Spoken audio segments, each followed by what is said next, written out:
शाखा, इन शाखाओं को तो मिट्टी में दबवा दिया, मूल ऊपर हो गया। अब हम उन टहनियों की पूजा कर रहे हैं, टहनियों को पानी सींच रहे हैं, और जिसके कारण वो आम का पौधा खत्म हो गया, खराब हो गया, और हमें कोई लाभ नहीं हो रहा, प्रयत्न पूरा कर रहे हैं। इसीलिए गीता जी में लिखा कि इन तीनों गुणों की भक्ति करने वाले, इनके ऊपर जिनकी इसी क्रियाओं पर, इस शास्त्र साधना पर जो टिके हुए हैं, कहते हैं वो राक्षस स्वभाव को धारण किए हुए मनुष्यों में नीच दुष्कर्म, ये भक्ति के दुष्कर्म हैं। शास्त्र विधि त्याग कर बता, कोई उल्टा पौधा बीज रहा हो और उसको कहे भाई ये ठीक नहीं बीज रखा है ना, सीधा कर दे, फिर नो कहते निंदा करते हैं, कहती हूँ तो निंदक है, सबके पौधों को गलत बताता। जैसे दास के साथ बनी हुई है, हम तत्व ज्ञान बताते हैं, परमेश्वर का शास्त्र अनुकूल साधना बताते हैं, ये अनजान संतों के शिष्य न सोचे ये तो सबकी निंदा करता है।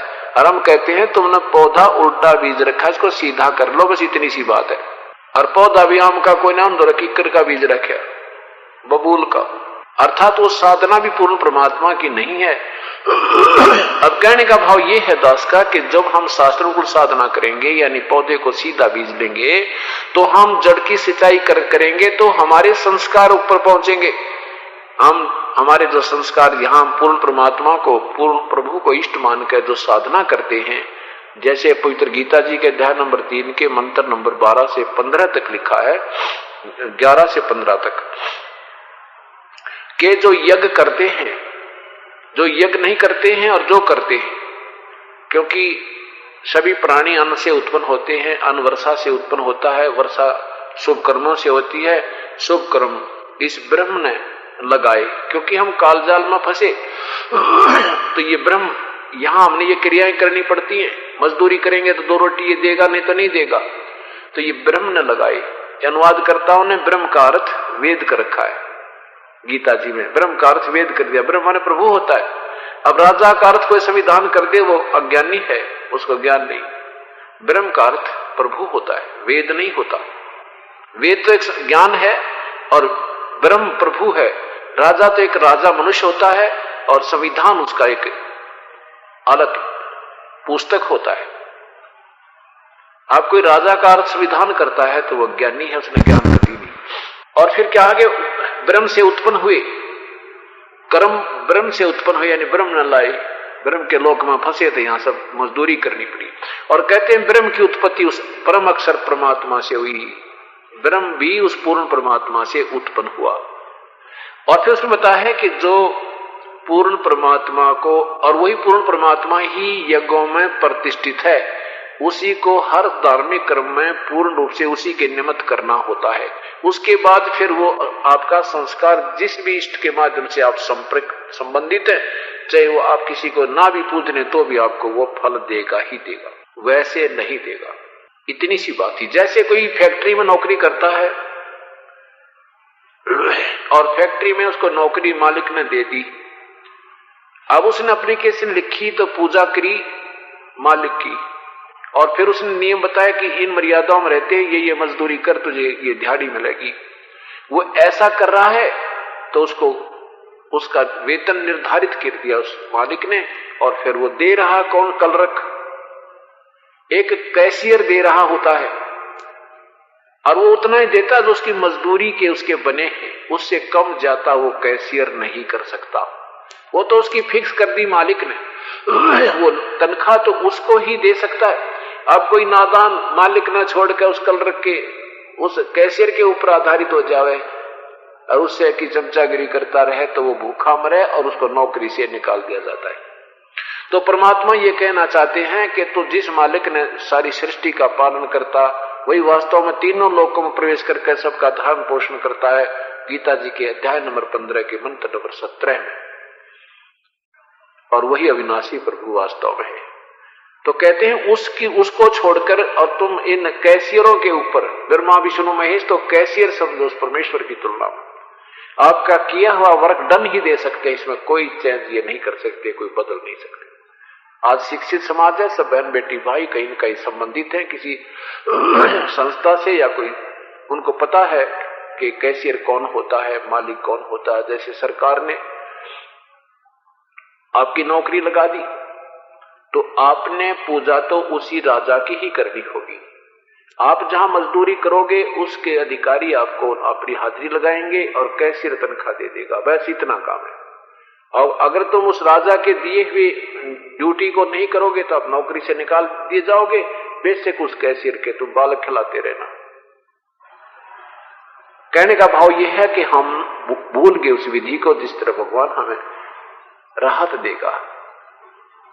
और इतना सा ज्ञान है, बस ज्यादा इसमें लंबी चौड़ी कहानी नहीं है, लेकिन इन अनजान संतों ने ये इतना जटिल बना दी समस्या। कोई कहता है ऐसे साधना कर लो, कोई कहता है ये मंत्र जाप कर लो, कोई कहे ऐसे व्रत रख लो, कोई कुछ साधना, यानी जितने मुख उतनी ही साधना इन संतों की है।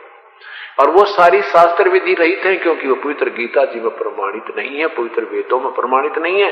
और सवसम वेद उस परम पिता परमेश्वर की वाणी में उनके दिए मंत्र प्रमाणित नहीं है, इसलिए शास्त्र विरुद्ध है। शास्त्र विधि रहित होने से ये एक अन्य के लिए। अब फिर क्या बताया जाता है कि वो परमात्मा आजा बंदे शरण राम की, फिर पीछे पछतावेगा। अब उस कौन से राम की शरण में आना, ये निर्णय हम ले रहे हैं। अब फिर आइए 8वें अध्याय के प्रथम मंत्र पर। 8वें अध्याय के प्रथम मंत्र में लिखा है कि वो कौन है परमात्मा, वो तत्परम कौन है, पुरुषोत्तम ये भगवान वो कौन है, जो आपने 7वें अध्याय के 29 मंत्र में जिसका संकेत किया है। तीसरे मंत्र में 8वें अध्याय के तीसरे मंत्र में बताया है कि वो परम अक्षर ब्रह्म है। और फिर बताया भाई गीता बोलने वाला परमात्मा दो भगवानों की न्यारी न्यारी व्याख्या करता है कि अर्जुन ये नियम है कि अंत समय में जो जिसका स्मरण करता हुआ प्राण त्यागेगा उसी के पास उसी को प्राप्त होगा। मेरी साधना करनी है तो तुम युद्ध भी कर और मेरा ओम नाम का स्मरण भी कर, तो मुझे ही प्राप्त होगा, डोंट वरी। और फिर कहता 7वें 8वें अध्याय के 8, 9, 10 में कि यदि तन पूर्ण शांति चाहिए तो और यही नियम है कि उस परम पिता को भी, उस परम पिता की भी भक्ति करता हुआ प्राणी उस तत्वदर्शी संत से विधि प्राप्त करके भी उसका भी यही विधि है, अपना काम भी करे और भक्ति भी करे, और अंत समय में स्मरण करता करता प्राण त्याग जाएगा तो वो त्रिकुटी में पहुंचेगा, वहां उसका परम पिता उसको सदगुरु रूप में खड़ा मिलेगा और फिर उसको लेकर के सतलोक जाएगा। कि उसका उस परमात्मा के पाने का भी यही नियम है जो मेरे पाने का नियम है। जैसे खेल का मैदान है और किसी गेम के, किसी भी खेल के नियम एक जैसे होते हैं, चाहे वो जिला स्तर पर खेले, चाहे वो स्टेट लेवल पर खेले, और चाहे वो नेशनल लेवल पर खेले, चाहे इंटरनेशनल लेवल पर खेले, नियम एक जैसे ही। तो ये साधना केवल इतनी बता रखी है कि ओम नाम का जाप उसको काम करते करते, चलते उठते बैठते कीजिए। जब युद्ध में भी काम भजन करने के संकेत दे रहा प्रभु, तो युद्ध से ज्यादा कठिन काम कोई नहीं हो सकता कि युद्ध में भी मत भूलना तू, अगर भक्ति करनी है तो ये हमारा काम तो कुछ भी नहीं युद्ध को देखते हुए। तो इसी प्रकार उस परम पिता के बारे में आदरणीय गरीबदास साहिब जी कहते हैं अपनी अमृतवाणी में, नाम उठत नाम बैठत नाम सोत जागवे, नाम खाते नाम पीते नाम से ती लागवे। केवल एक नाम की मजदूरी करके यहां से पार हो सके प्राणी। कबीर कहता हूं कई जात हूं, सुनता है सबको, सुमरण से भला होएगा भाई, नात भला ना होए। तो परमात्मा यही कहते हैं कि नाम के जाप से ही जीव का उद्धार होगा। बाकी ये मेडिटेशन करना एक कपड़ा दे दिया जाता है। श्री आसाराम जी के बहुत से संत भक्तजन यहाँ पर आए हैं, वो क्या बताते हैं कि पहले तो जाते ही 100-125 रुपए का सामान खरीदना हो उपदेश लेने के लिए। एक तो कपड़ा न्यारा नीचे बिछाने का, एक माला अलग से, थैली न्यारी, 36 लटोटर, और फिर कहते एकांत संतान पर बैठ कर ध्यान करे। अब शाम को दिखाएंगे ये सारी इनकी लीलाएं। और श्री आसाराम जी भी ऐसे आसन पदम लाकर कति शिखर में समाधि चढ़ाई दिखे। तो इन क्रियाओं को पवित्र गीता जी के 6ठे अध्याय में कति रिजेक्ट किया है, और फिर 17वें अध्याय में, 16वें अध्याय में बिल्कुल रिजेक्ट किया है कि जो हठ करते हैं ना, हठ योग करते हैं, एक एकांत स्थान पर बैठकर जबरदस्ती इंद्रियों को रोकने की चेष्टा करते वो ढोंग कर रही हो, तो दम्भ कर रही। इसी का परमात्मा भी प्रमाण देते हैं। तन हट करके मन हट कर ही मनसा माहे डोले, जिसकी तारी लगे हरि में फिर को किससे बोले। कहते हैं जब तेरी लो भगवान में लग जाएगी, किसी तुम ही बोलना न जी ना करे, तुम तो धक्का करके रोकना चाहते हो, लोग दिखावा ड्रामा करके, ये कभी नहीं रुक सकती। और गीता जी में लिखा कि अर्जुन कहता है कि भगवान यो मन तो काबू ना आता, ये क्यों कर रोकूं, आप तक को मन न भी रोका, इंद्रिया न भी रोके, यो मन तो काबू नहीं आता। तो खुद गीता बोलने वाला परमात्मा कहते भाई मन तक को ना रुके, ये तो वायु को रोकने के तुल्य है, ये सह तो खतरनाक काम है, तो मुश्किल।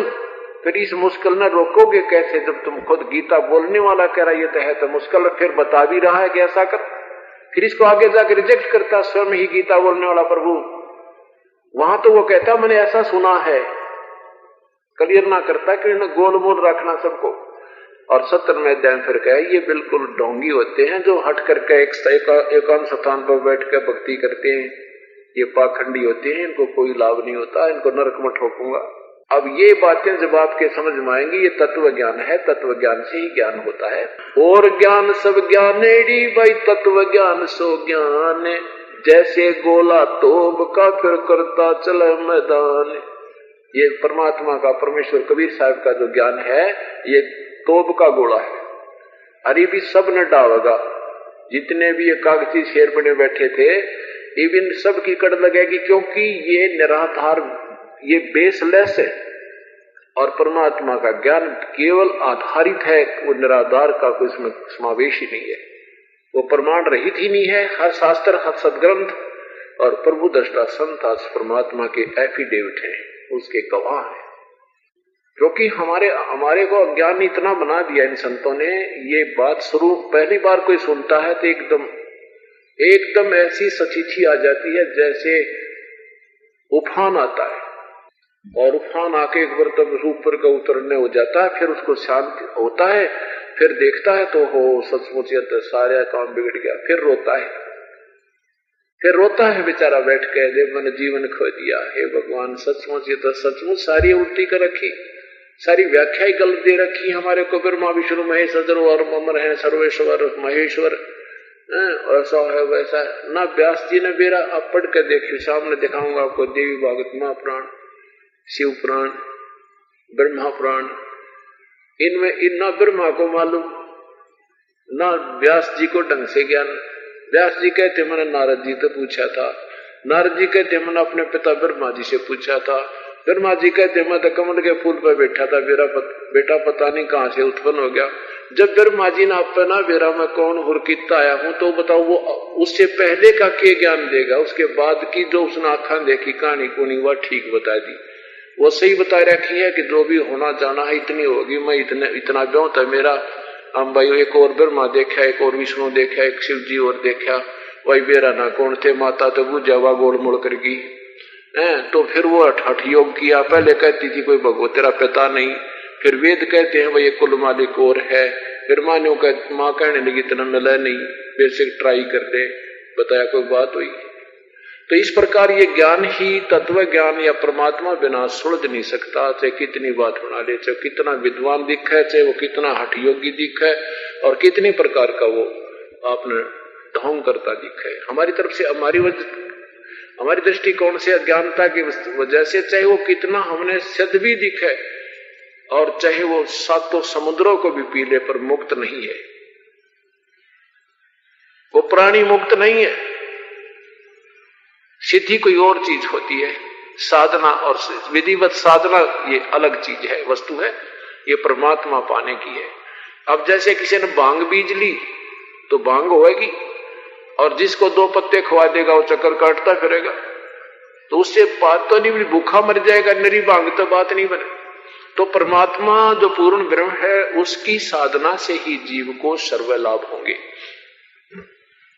जैसे ये कार्य सिद्ध होना, सांसारिक सुख संपत्ति तो आपको आप पे मिल जाएंगी, ये परमात्मा की सत भक्ति का बाई प्रोडक्ट है।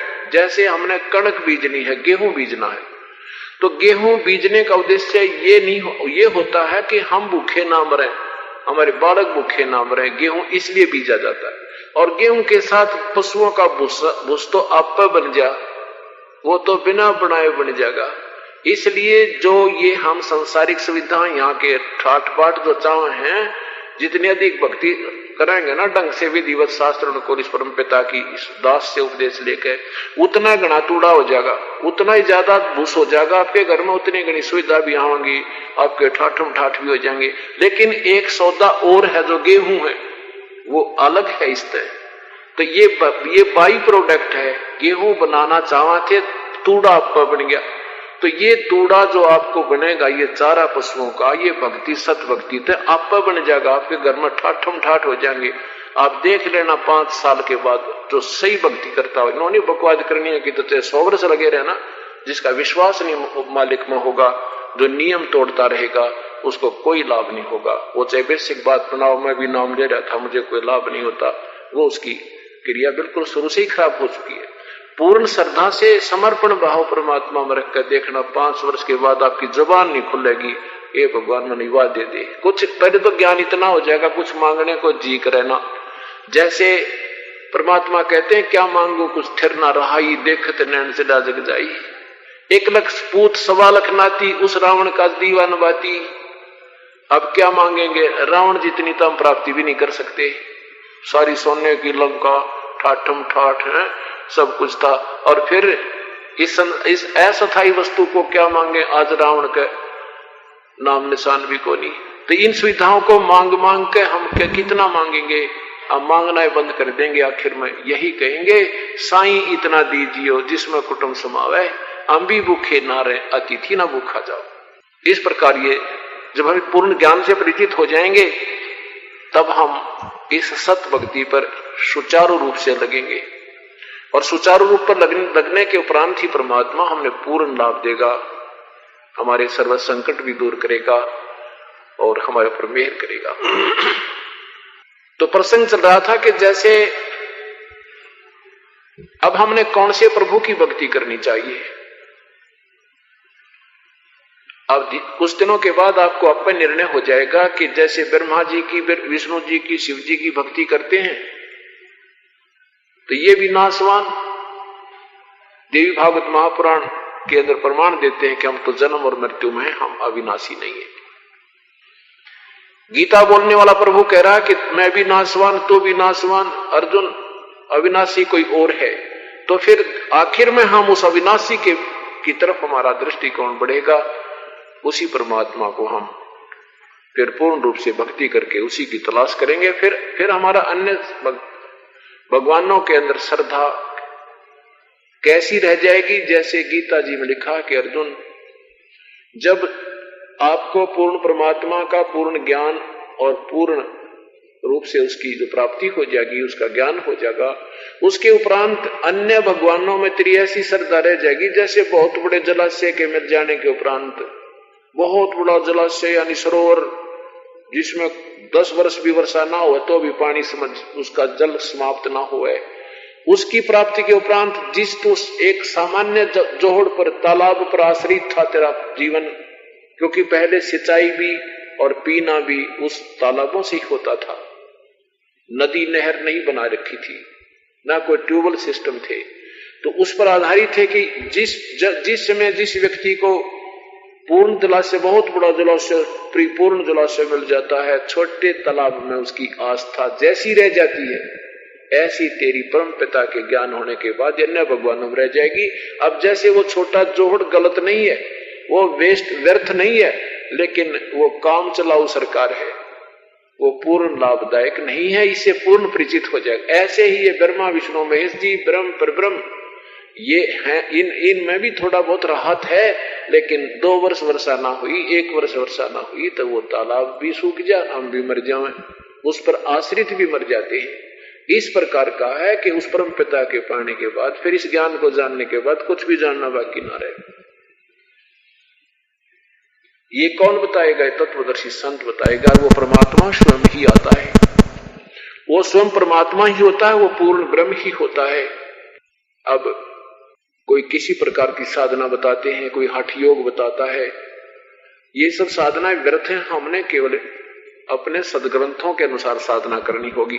पवित्र गीता जी बोली जा रही है और उसमें शास्त्र का प्रमाण चारों वेद ही है, क्योंकि उससे पहले न तो 18 पुराण थी, न को उपनिषद था, केवल 4 वेद थे।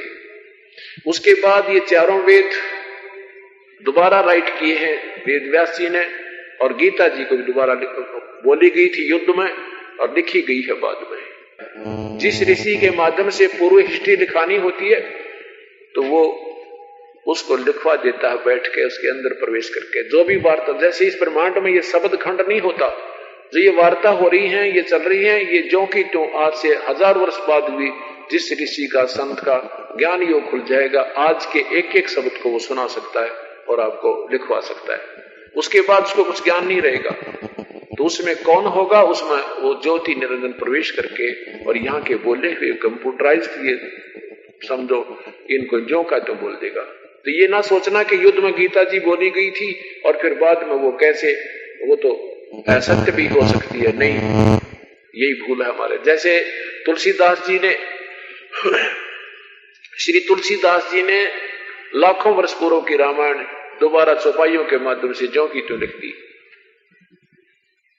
उसको कोई ज्ञान नहीं था, वो संस्कृत में थी, संस्कृत वाली सब नहीं पढ़ पा रहे थे, इन साधारण भाषा में लिख दी, वो ज्यों की तो उसमें भी ज्यों की तो मिली।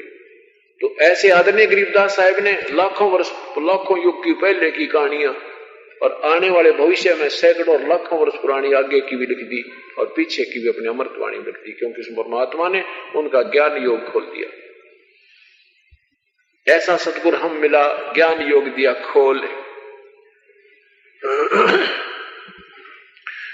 तो ऐसे ये सदग्रंथ जो गीता जी बोल रहे हैं, तो वो चारों वेदों का सार है और उसकी तरफ संकेत है कि उस वेद ही, चारों वेद ही तेरे लिए ये शास्त्र है, जिससे अतिरिक्त कोई ज्ञान ग्रहण मत करना, ना साधना कोई ग्रहण करना। फिर ऑप्शन छोड़ रखा है कि उस परम पिता के विषय में ना तो इन वेदों में वर्णित मैं जो बता रहा हूं इनमें भी नहीं है उस परम पिता के पाने की विधि। हाँ, उसकी महिमा अवश्य है। परमात्मा खुद भी कहते हैं, आदरणीय परमेश्वर परम पूज्य कबीर साहब कहते हैं, वेद हमारा वेद है, मैं मिलूं वेद से नाही, और जौन वेद से मैं मिलूं ये चारों वेद जानते नहीं। वेद तो मेरी महिमा गा रहे हैं, मेरा ज्ञान दे रहे हैं, मेरा भेद बता रहे हैं, लेकिन वेदों में वर्णित विधि से मैं नहीं मिल सकता। उसको तो तत्वदर्शी संत ही बताएगा। जब वो तत्वदर्शी संत आता है तो उसमें बाधक बहुत होते हैं।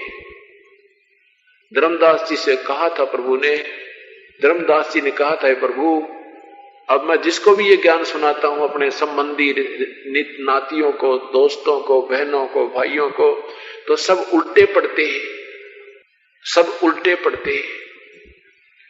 कहते हैं तू तो पागल हो गया, आपकी तो बुढ़ापे में बुद्धि खराब होगी। तो परमात्मा ने कहा था, और दूसरे जो संत महंत हैं परमात्मा, वह भी दीदे काटे, वह भी हमारे को मेरे से गुस्सा होते हैं, तू क्यों बकवास करता फिरता है, क्यों झूठ बोल रहा है, क्यों इन गुमराह करता है। परमात्मा ने कहा, धर्मदास अब नहीं, आने वाले समय में भी जब मेरा कोई संत हंस आएगा और इस तत्व ज्ञान का को प्रचार करेगा, तो ये संत और ये महंत ये उसकी गिना झगड़ा करेंगे, परंतु मैं उस प्यारी आत्मा के साथ रहूंगा, वो आखिर में मुंह की खाकर टुकेंगे। क्योंकि परमात्मा जिस हंस के साथ हो गया, फिर कहना है कि जिसके साथ भगवान है फिर सारा संसार उसी के साथ हो जाता है, थोड़ा समय लगता है। क्या बताते हैं कि जो मम संत, जो संत मम सत शब्द दृढ़ावे, वाके संग सब राड बढ़ावे, अस संत मन तन की करनी, धर्मदास मैं सुनाऊं वर्णी। कि जब मेरा तत्वदर्शी संत आएगा तो मेरे तत्व ज्ञान को, सत ज्ञान को दृढ़ करेगा, बताएगा, इस वास्तविक सब मंत्र का के ऊपर टिकावेगा, तो उस समय के संत और महंत उसके साथ झगड़ा करेंगे। ये उस समय के संत और महंतों के लक्षण होंगे। लेकिन मैं उसके साथ रहूंगा, उस प्यारी आत्मा के मैं हमेशा संग रहूंगा, और उस समय ये पूरा का पूरा तत्व ज्ञान पुण्यात्माओं तक पहुंच जाएगा। फिर धर्मदास जी कहते हैं, भगवान ये कोई भी ना सुनता मेरी, 20 को बताता हूं, एकाध मान जाता है, बाकी तो सुनते भी नहीं। परमात्मा ने कहा कि जो भी हंसा होगा मोरा, धर्मदास वो आवे दौड़या। जो मेरी आत्मा होगा ना बेटा, वो भाग्या होगा।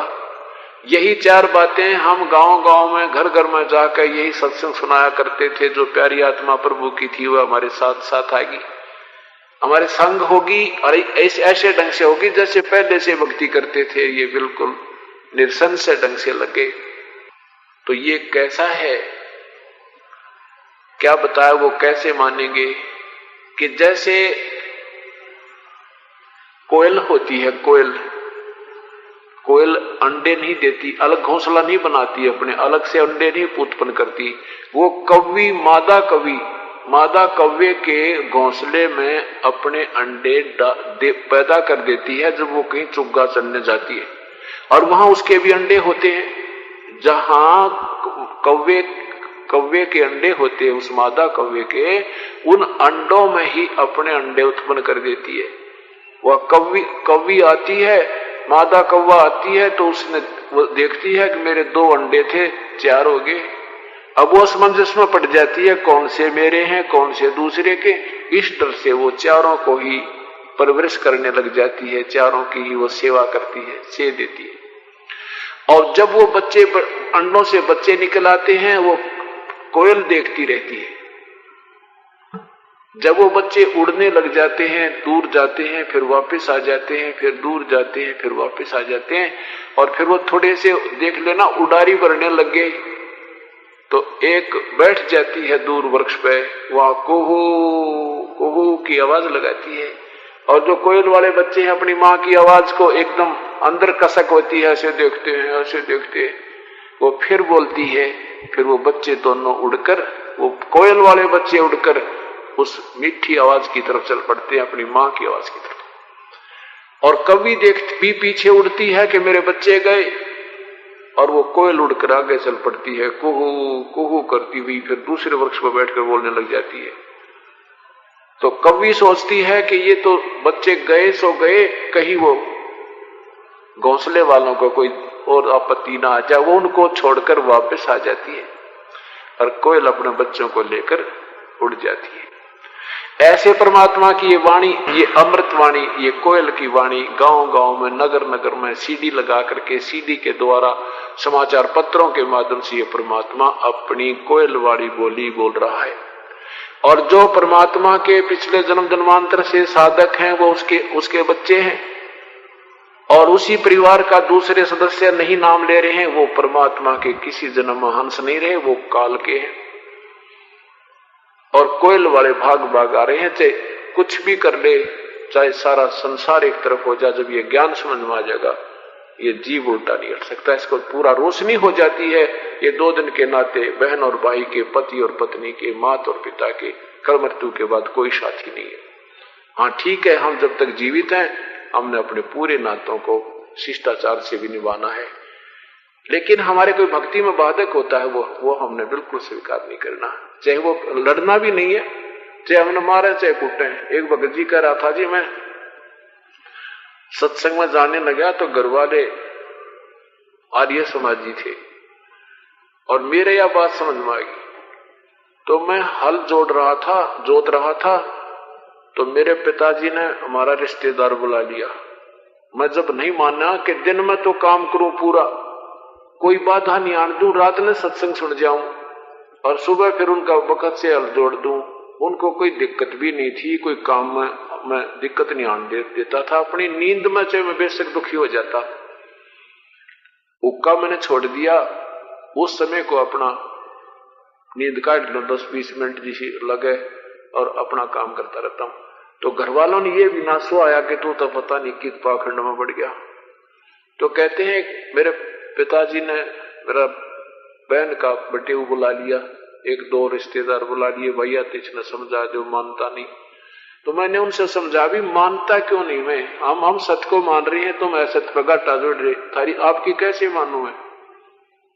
तो उन्होंने स्कीम बनाई कि इसका जूत मारो, वो नहीं मानेगा। नो बोला जी मैं हालत जोड़ रहा था, उड़े पहुंच गए 4-5 जने और वो मेरे जूत मारे और नो कहे फिर जागा सत्संग में जाऊंगा, वह जूत मारे मैं को जाऊंगा। 2-4 मार मूर का वो बोले भाई ढीठ है, इसने मत छेड़ो, मर ले जा, तुमने मरना है। तो कहने का भाव ये है कि हमने चाहे समाज राजी बोले चाहे कोई पीटे, इस मालिक के नाम पर हमने सारे स्वीकार्य होंगे। जैसे बहन मीराबाई जी ने जब ज्ञान हो गया तो उसने किसी को नहीं समझा, ना समाज जाना, केवल आत्म कल्याण जाना। आज उस बहन के गुणगान गाए जाते हैं और जिन्होंने समाज देखा, लोक लाज देखी, वो आज मर के कुतिया बनी फिरे, कोई ना पूछता। मीराबाई का जब तक संसार रहेगा नाम रहेगा और मुक्ति पाएगी, दोनों काम। इसी प्रकार हमने अब ये थोड़ी सी शक्ति करनी बाधक हो रहा है। तो अब हमने ज्ञान हो गया तो हम नहीं रुक सकते उनको, वो उस पर राजी रहे थे, प्रसन्न रहे थे, अप्रसन्न हो जाए। हमने लड़ना नहीं किसी से, अहिंसा का हमारा मार्ग नहीं है। तो इसलिए हमने अपनी भक्ति रूपी खेती को सफल भी करना है और हमने किसी की मानना भी नहीं। जैसे आप यहाँ सत्संग में आते हो, अनजान व्यक्ति ये कहते हैं भाई 30 दिन किराया लगा रहे हो, आप तो पैसे बर्बाद कर रहे हो। अब ये बात समझ में आओगी ना, फिर देखना क्या होगा। जैसे एक किसान बीज रहा था गेहूं का और एक बड़े शहर का कोई व्यक्ति आ गया, उसकी नौकरी लग गई गांव में, शहर में रिपोर्ट हुआ, नौकरी बस किसी गांव में जाना पड़ गया। उसने देखा एक आदमी और गेहूं को मिट्टी में गिरने लग रहा है। उसने गेहूं तो देख रखे थे, तो उसने प्रोसीजर का ना पता था कि ये उत्पन्न कैसे होते हैं। तो उसने सोचा कि ये मूर्ख उस हाली को, किसान को कहता, देखियो बावड़ा पागल, ऐसे खाने की वस्तु को मिट्टी में डाल रहा है, मैं इसको थोड़ा सा ज्ञान देता हूँ, शिक्षा देता हूँ। उसने कहा भी रुकना जरा रुकना, बैलों वाले रुकना। तो किसान ने सोचा भी राह चलता व्यक्ति है, कोई किसी का रास्ता या घर पूछ रहा होगा, वो रुक गया। हाँ बताओ जी क्या बात है। कहने लगा भाई साहब आपको पता नहीं ये कितनी कीमती चीज है जो तू मिट्टी में मिला रहा है। अब क्या अब ये गेहूं मिट्टी में क्यों बर्बाद कर रहा है? ये तो बहुत जो है ना कीमती चीज है, खाने के काम आती है। इसको तो हम अपने ठेकों में डाल कर रखते हैं, टैंकियों में, और फिर भी खराब हो जाती है, तो मिट्टी में डाल रहा है। और देश में खाद्य सामग्री की पहले ही कमी है। अब वो किसान सोचा ये बंदर कितना है क्या, इसने यूं ही नहीं दे रहा, मैं क्या कर रहा हूं और मुझे शिक्षा दे रहा है। कहने लगा कहां से आए बाबूजी आप? वो कहने लगा मैं उस शहर से आया हूँ, मेरी अभी नौकरी लगी है, आज गांव जा रहा था कोई काम बस। तो वो किसान जान गया तो बिल्कुल नादान है, इसने पता ही नहीं प्रोसीजर का। उसने कहा कि मैं जो आज ये कनक बर्बाद होती नजर आ रही है, ये मुझे आबाद करेगी। एक 40 किलो लाया हूं, 1 एकड़ में डालूंगा और इसे ट्रैक्टर पर कर ले जाऊंगा। 60-70 मन 60-70 मन होंगे ये। अब वो जो सोचा भी ये ऐसा जादूगर मिट्टी में डाल रहा है, खराब कर रहा है, नो कहीं 70 मन होंगे। वो रात रखता वो व्यक्ति कहने लगा क्यों बकावा मुझे, मैं नहीं मानता तेरी बात को। किसान बोला 4 महीने के बाद आइए, फिर तुम यही पाऊंगा मैं तुझे। उसने सोचा भी 4 महीने के बाद फिर स्पेशल गया वो किसान वही मिल गया। जो उसने दिखाया कि देख यहाँ इतने एक दाने के इतने पौधे बन गए और हर एक पौधे में इतनी मिट्टी बाली बन गई है और बाली में 20-40 गेहूं ऐसे करके दिखाई उसने। ये देख गेहूं बर्बाद नहीं है, मैं आबाद हो गया। तब उसकी बुद्धि में आई, फिर पूरी प्रोसीजर बताया कि ये ऐसे ही होता है। तो आज जो पैसा जो आप धर्म दान पे किराए भाड़े में लगाते हो, आम व्यक्ति की दृष्टि में वो ऐसा लग रहा है ये बर्बाद कर रहे हैं, नहीं, ये पैसा आपको आबाद करेगा। आपको कई पीढ़ी तक का सुख देगा और आपका भविष्य में भी आपको ये आगे खड़ा पाओगा। परमात्मा कहते हैं चिड़ी चौंत भर ले गई नदी न घटो नीर, दान दिए धन घटे नहीं कह रे साहिब कबीर। परमात्मा मोर मारे हैं कि मैं कह रहा हूं ये दान देने तो धन नहीं घटेगा। कहां देने से? कुपात्र को नहीं देना, ये गीता जी में मना है। और परमात्मा भी कहते हैं। अब गुरु कौन है? जब आप तत्व ज्ञान से परिचित होगे पृथ्वी पर आपको गुरु नजर नहीं आएगा, ये सत्कर्मा है। और उन जो गुरु नहीं है वहां तुम दान कर रहे हो, आपको कोई योग नहीं, कोई लाभ नहीं।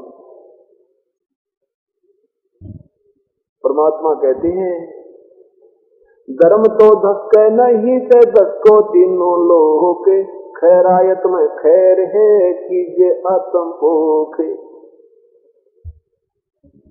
धर्म बिना धापे नहीं और सकल परपंच,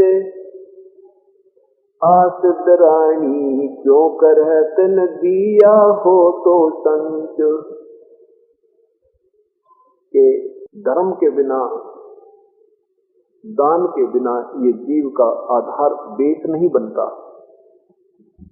इस उन कर्मों के ऊपर बैठकर हम भक्ति करेंगे। जैसे जिन्होंने पिछले जन्म में अच्छे दान धर्म कर रखे हैं, आज उनकी रोजी रोटी की समस्या बिल्कुल खत्म है, हल है, और अब फिर वो भक्ति करते हैं उस धर्म के ऊपर, पिछले किए हुए के ऊपर। ये रोटी की तो चिंता मिट गई और भक्ति डट के कर रहे हैं, तो भक्ति कर रहे हैं आगे और ज्यादा सीधर मतलब बात हो गई।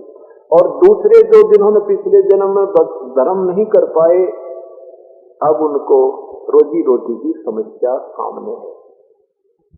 अब यहाँ जो परमात्मा की आपको शरण मिली है, इस परमात्मा ने आपको स्वीकार किया है, इस यूनिवर्सिटी में, इस स्कूल में, विद्यालय में आपका प्रवेश हो गया आपका, तो आपके जो नंबर भक्ति वाले हैं वो दोनों के बराबर है।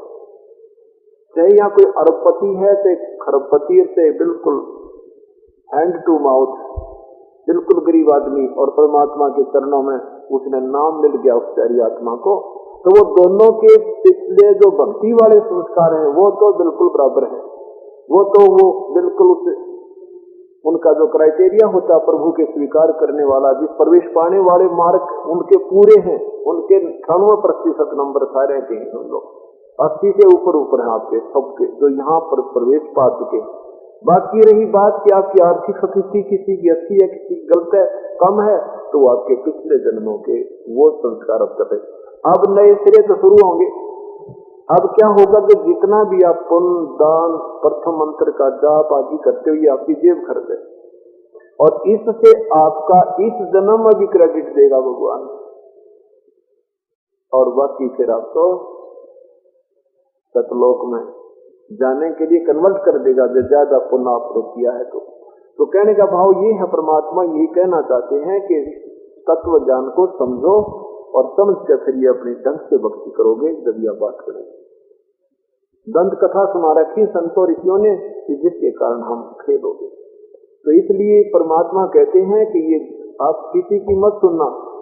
एक भक्त के हम पाठ करने गए, गांव गांव में घर घर में जाता था दास, स्वयं जाकर के उनके सारे जिस घर में पाठ करते थे उसके सारे कमरे एक देते थे, हमारे न्यारा सा कमरा, उसको साफ करते थे, धोते थे साफ, क्योंकि उनमें बीड़ी दाढ़ी पी रखी उनकी जरा कैसे होके उसको होकेगा, जो तम्बाकू पड़े पाते वो साफ करके फिर उनको करके, और फिर वो अपना 3 दिन भगवान की वाणी 3 दिन ऐसे करते थे कि कोई समझे हमारे बातों को।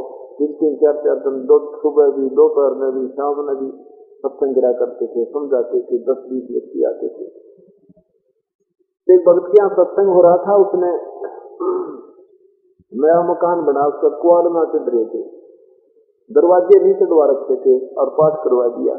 चढ़ जाता था कि भगवान धर्म करो और 2 पैसे धर्म पर लगा दूं, ज्ञान हो जाए जिसको। तो उनका एक रिश्तेदार आ गया, बहन का बच्चे शराब पिया करता। अब उस दिन वो बोले, बच्चे कहने लगे कि हम अपने आपको अंदर नहीं आने दें, आज हमारे पास चल रहा है, अब आपने शराब पी रखी है फूफा जी, आप दूसरे चाचा की तरफ कह दिया जो नाम नहीं दे रखा था कि वहां विश्राम करो, आज यहाँ नहीं आने देंगे आपको। आपको खाना वही मिल जाएगा।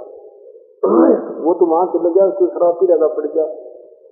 तो हम पाठ का भोग बाग लगा के आगे तीसरे दिन, तो वो फिर उनके जिसको रुपया था उन्होंने उसमें हवा भर दी, 2-2,500 रुपये ला दिए वहां पाठ करा के।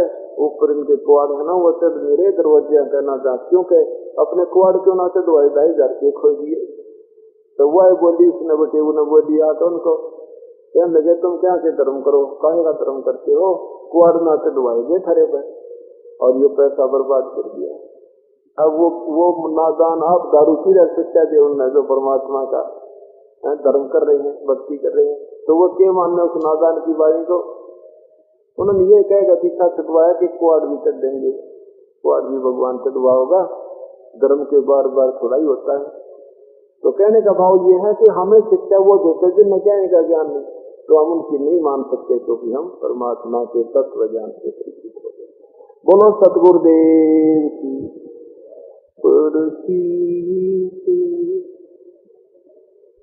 गुरु राम देवानंद जी महाराज ने दियो नाम बख्शी, कोटि कोटि सिजदा करूं, कोटि कोटि प्रणाम, चरण कमल में राखियो मैं बांधी जाऊं।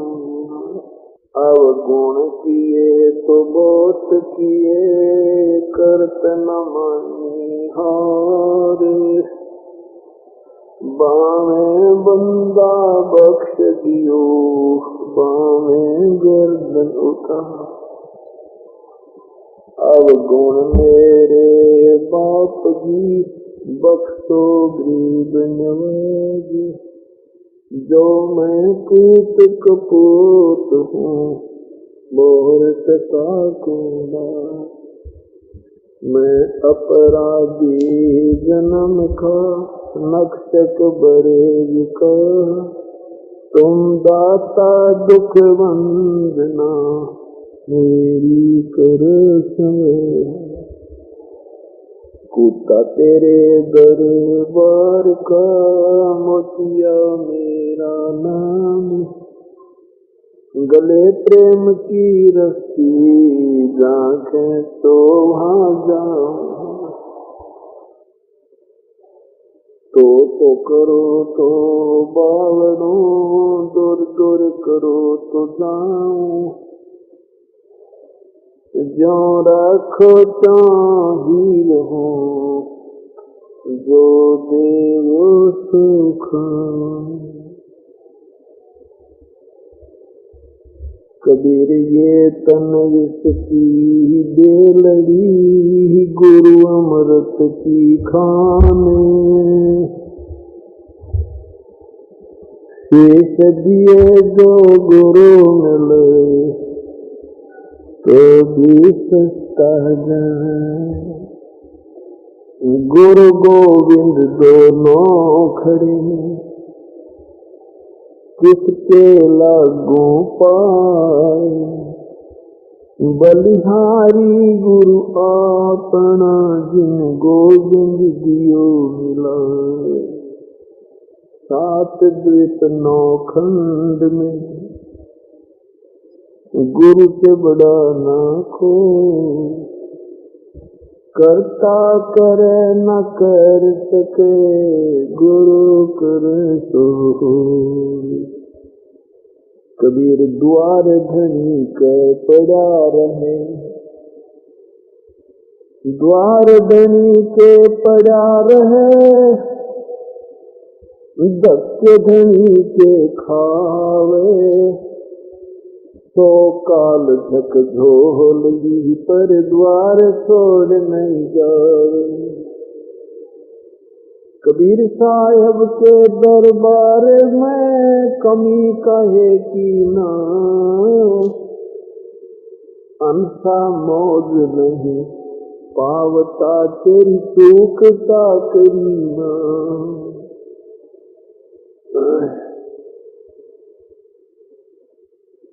सतगुरु के दरबार में जाइयो बारंबार, बोली वस्तु बता दें, सतगुरु हैं दातार। कबीर राम कीर्तन से कौन बड़ो, उन्हों भी गुरु की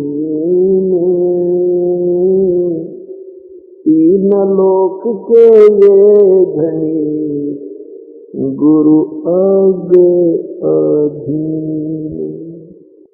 सतगुरु के उपदेश का लाया एक विचार, जय सतगुरु मिलते नहीं तो जाते नरक द्वार। कबीर नरक द्वार में दूत सब करते खेचा ताने, उनसे कबू ना छूटता फिर फिरता चारू खान। कबीर चार खानी में भरमता, कबू न लगता पारे, तो फेरा सब मिट गया हमारे सतगुरु के उपकार। कबीर सात समुद्र की मसीह करूं, लेखनी करूं बन राय, धरती का कागज करूं, गुरु गुण लिखन। परम पिता परमात्मा पूर्ण ब्रह्म साहित्य जगत संहार कुल मालिक कबीर परमेश्वर अपनी प्राप्ति का वास्तविक तरीका स्वयं ही बताने के लिए इस काल के लोक में आते। आप ही भक्त बनते हैं, आप ही दास की भूमिका करते हैं। जो दास के अंदर गुण होने चाहिए, जो एक भक्त के अंदर, एक सेवक में जो सेवा का भाव और आधीनी होनी चाहिए, वो भी एक अभिन्न करके परमात्मा स्वयं ही हमारे लिए एक छाप छोड़ जाते हैं। आप ही सतगुरु होते हैं, आप ही जगत गुरु होते हैं, आप ही पूर्ण परमात्मा होते हैं। और काशी की एक झोंपड़ी में बैठकर, काशी नगर की एक झोंपड़ी में बैठकर सारे ब्रह्मांडों का भी संचालन वहीं से रिमोट से करते रहे, और यहाँ अपना एक कवि की भूमिका, एक संत की भूमिका, एक दास की भूमिका आप ही पूर्ण करके चले गए। वो परमात्मा कह रहे हैं कि परमेश्वर के पाने का प्रथम पहला जो मेथड है, तरीका है, आपका गुरु होना चाहिए। गुरु बिन माला फेरते, गुरु बिन देते गाने, गुरु बिन दोनों निष्फल हैं, कह पूछो वेद पुराण। सबसे पहले गुरु होना चाहिए। और गुरु भी कौन होना चाहिए?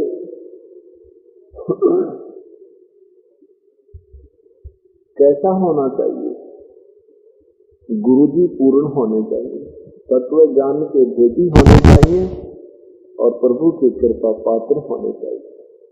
उनको आदेश होना चाहिए पूज्य गुरुदेव से उपदेश देने का।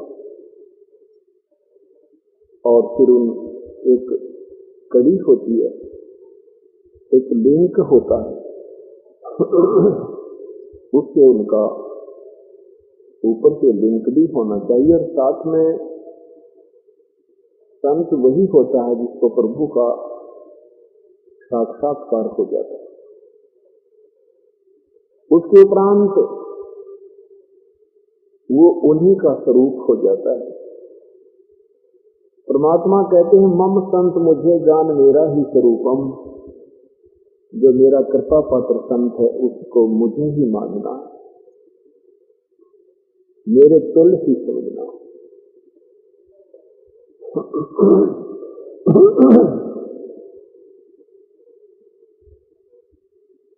पहले पूर्ण गुरु जी हो और पूरे गुरु के प्रति आपकी कैसी भावना होनी चाहिए।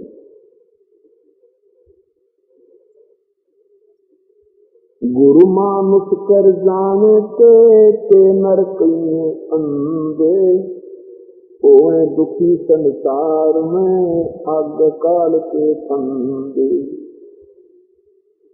गुरु को मानुष जोगने और चरणामृत को पान, के नर नर कह जाएंगे युग युग होए समान।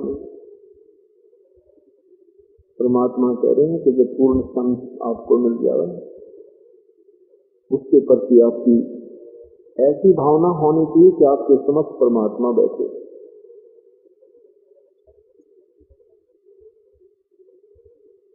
आपके मन में परमेश्वर ही, आपकी दृष्टि में परमेश्वर ही होने चाहिए।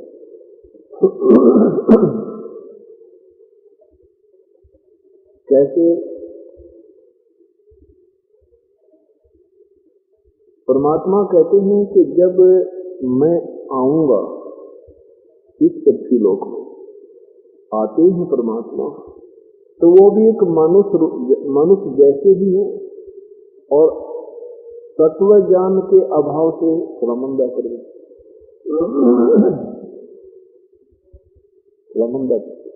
तत्व ज्ञान तत्व ज्ञान के अभाव से हम परमात्मा को निराकार मानते हैं और उस निराकार मानने के दृष्टिकोण से समय पर आए हुए उस परमेश्वर को भी हम नहीं पहचान पाते।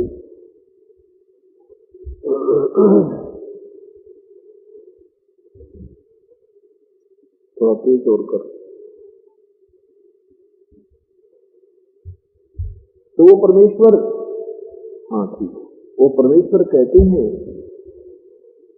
कि जब मैं आऊंगा या मैं आया था उस समय मैं मनुष्य रूप में आपको नजर आता रहा, एक मनुष्य जैसा लगता रहा और ना जाने कितनी अद्भुत लीलाएं की, मुर्दे तकदीर किए, कैसे उनके साथ बदतमीजियां की परमात्मा ने। किसी को कोई दंड नहीं दिया, अपने कर्मों का आप ही फल पाया। परमात्मा ने कोई बद दुआ नहीं की, क्योंकि वो हमारे मालिक हैं, वो हमारे पिता हैं। पिता पुत्र को बद दुआ नहीं दे सकता। माता पिता अपने पुत्र को अपने तरफ से कोई कष्ट देना नहीं चाहते। इसलिए उस परमेश्वर को मालूम था कि ये प्यारी आत्मा जो आज मेरे साथ संघर्ष कर रही है ये काल के द्वारा प्रेरित है और इसने मेरे ही बच्चों को मेरा ही दुश्मन बना रखा है। 2, 3, 4 मजहब बना दिए, एक दूसरे के साथ लड़ा दिए। काल ने ये जुल्म इस कलयुग में करना था, इसका सुनियोजित था पहले से।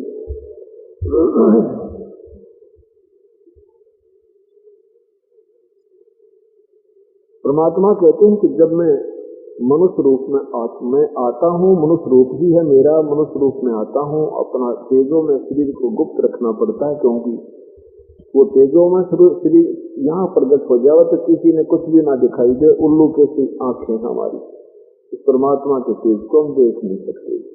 उसने अपने उस वास्तविक शरीर के ऊपर एक ओवरकोट हल्के तेज नूर का, एक तेज पुंज का शरीर उसके ऊपर एक और डाल कर आए थे।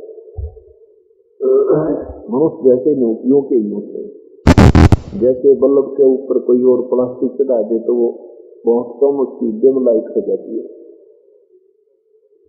ऐसे परमात्मा आए थे तो उस समय न जाने कितने दुख निवारण हुए। बांझ को पुत्र मिला, निर्धन को धन मिला, अंधे को आंखें मिली, कोढ़ी को काया मिली, निर्धन को माया मिली, परमेश्वर के आशीर्वाद और सिमन जाप करने का। लेकिन फिर भी हमारा दृष्टिकोण अनजानपने में ये रहा कि ये तो संत है, भगवान तो और जैसा होता है, कैसा होता है, बस हो क्या देखे, वो तो बस वो तो कुछ और ही है। कैसा है बस आखिर में बताते हैं परमात्मा का प्रकाश रूप है, प्रकाश दिखाई देता है, इसका प्रकाश प्रकाशित है। डिवाइन लाइट कहने लगे इसको, फिर डिवाइन लाइट सीखती है। डिवाइन लाइट, डिवाइन लाइट क्या होती है? दैवी शक्ति, दैवी रोशनी। जैसे ट्यूब लाइट, ट्यूब की रोशनी, ईश्वर की दैव लाइट, डिवाइन लाइट माने ईश्वर की रोशनी। प्रभु बिना रोशनी हो कैसे? ट्यूब बिना प्रकाश हो कैसे? कोई कहे प्रकाश देखा, इस चीज का ट्यूब का देखा, ट्यूब लाइट देखा। ट्यूब कैसा है? ट्यूब निराकार है, उस नादार में कुछ ना देखा, सुनी सुनाई कहे। ऐसे ही प्रभु का प्रकाश बताते हैं, परमात्मा को निराकार बताते हैं। उन्होंने कुछ नहीं देखा, वो केवल दंत कथा सुना रहे हैं। तो परमेश्वर आए थे, हमने उनको भगवान नहीं माना, हम उनको संत मानते रहे। और एक जरा सी लीला की थी प्रभु ने, एक व्यक्ति को हाथी पर बैठा कर गंगा जल भर कर बोतल में और शराबी की तरह रोल किया था। 64 लाख सच्चे परमात्मा के 64 लाख सच हो गए थे उस परमेश्वर के, उनके आशीर्वाद से इतना सुख मिलने लग गया था। दुनिया ढूंढ के ढूंढाया करते, उसमें तो प्रचार प्रसार का माध्यम भी नहीं था। और 600 साल पहले 64 लाख हिंदुस्तान में हो जाना तो बालकों का खेल नहीं है, क्योंकि ज्ञान से कम मानते थे और सुख से ज्यादा मानते थे। नहीं, ज्ञान में तो वो बड़े बड़े विद्वान सर्वानंद जैसे बैल लाते तरह के किसी को नहीं आने देते परमात्मा के नीचे। परमात्मा पहले जाके सुख देते हैं और फिर वो बस चुप करके अपना भगवान का ज्ञान सुनते और फिर वो कुछ दिनों में ज्ञान से अच्छी तरह परिचित हो जाते हैं। लेकिन अब और उस समय में बहुत अंतर है। परमात्मा उस समय एक रिहर्सल करके चले गए कि 20वीं पीढ़ी के लिए वो उदाहरण काम आएंगे, कहीं वो फिर मार ना खा जाएं, एक फाउल पॉइंटों का ज्ञान करा दे। तो उसमें 64 लाख से भाग के भगवान नहीं मान्या, ये सोच लिया कि ये तो महाराज जी तक बिगड़ गए, दारू पीने लग गए, शराब पीने लग गए और वैसा को साथ लिया अच्छी बस ले। अरे नादान, कुछ तो बुद्धि काम लेना चाहिए था। बुद्धि तो ये नादान संत छोड़ते नहीं हमारे लिए। तो क्या कहते हैं कि गुरु जी को तुम परमात्मा नहीं मानते तो आगे फेल हो जाओगे। कैसे? परमात्मा कहते हैं कि जब मैं यहाँ आता हूँ मेरे साथ, और मैं जब अपना कोई कृपा पात्र संत भेजता हूँ, उसके साथ जो तुम्हारा व्यवहार है मैं ऊपर से देखता हूँ। परमात्मा कहते मैं उसकी सब नंबर नोट करता हूँ। उनके जो ग्रेस मार्क आते हैं ना, ग्रेस मार्क, उनमें आपकी ये प्रैक्टिकल ऐड होता है, ये नंबर ऐड होते हैं।